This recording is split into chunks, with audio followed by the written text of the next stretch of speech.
We have 3 days of increasing rain chances, first from a cold front that we're seeing now, and that front will continue to stall out across our area tomorrow and could mean heavy rain well before any effects from Helene arrive. And once Helene makes landfall late Thursday, that could be more tropical downpours for us during the day Thursday, and especially Thursday night and that first half of Friday. Rainfall range, a 3 to 6 inch range. It'll vary across our viewing area. Higher totals over the Blue Ridge Mountains, and more about that coming up momentarily. Now, at the moment, with that approaching front coming in, there is a severe thunderstorm watch out for our plateau counties till 8 o'clock Eastern time. Fortunately, nothing has been severe locally at the moment, but then we also have a flood watch in effect starting tomorrow afternoon that runs through Friday afternoon. That whole 3-day stretch is where the rain gauges really start adding up, and I know we need the rain. We haven't had a whole lot of rain, but the drought conditions have led to that ground being hardened like cement. It's going to mean excessive runoff and higher likelihood of flash flooding with the rain coming in.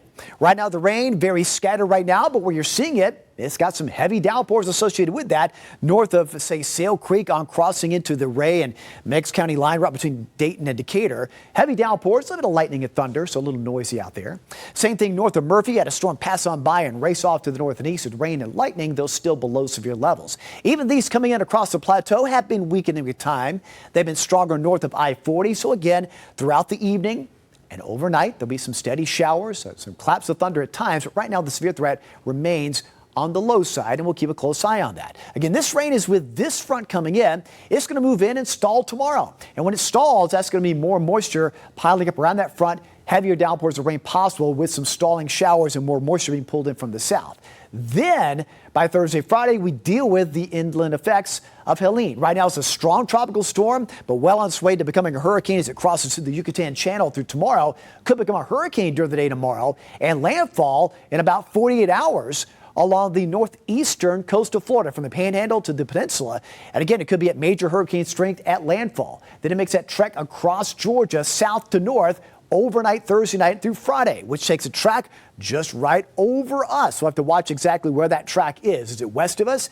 Is it east of us? And a lot of folks have asked, well, what about a tornado concern? Typically, when systems are inland, the tornado threat is east of the center.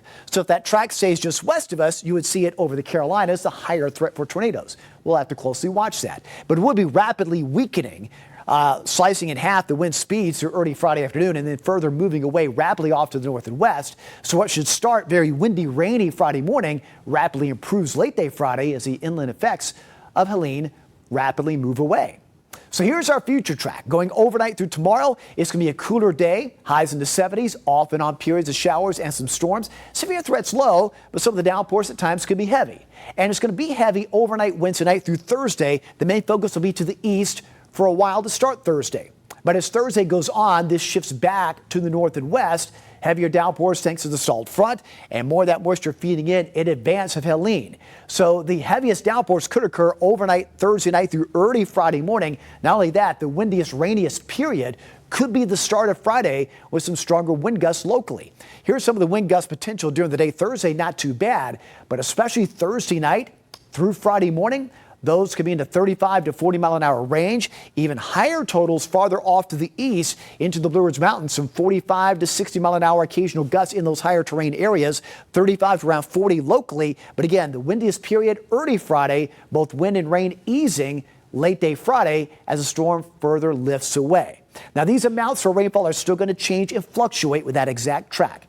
But our local viewing area has a 3 to 6 inch range locally. So everybody running some excessive amounts locally. Heavier amounts east, some of these totals 7, 8, 9 inches in those eastern Blue Ridge Mountain viewing area parts. Not only that, with higher terrain, that means excessive runoff and more flash flooding. So a lot to watch over the next several days. These numbers will still fluctuate based on the inland track. So we'll be tracking that for you overall. So again, here's your takeaway. Flood watch out to 2 o'clock Friday. 3-day total in that 3 to 6 inch range of the higher amounts of the eastern Blue Ridge Mountains. The windiest period Thursday night through at least that first half of Friday with some gusts, 35 to 40 possible locally. Higher gust into the Blue Ridge Mountains. That's the main takeaway from now. Of course, we'll update that based on that inland track. That's why we are alert Thursday and Friday, though keep in mind tomorrow, off and on downpours, that flood watch from tomorrow afternoon through Friday. Things do improve for Friday evening. I think by football time Friday night, things do improve. And I think Saturday and Sunday, weather improves as well. All right, David Glenn.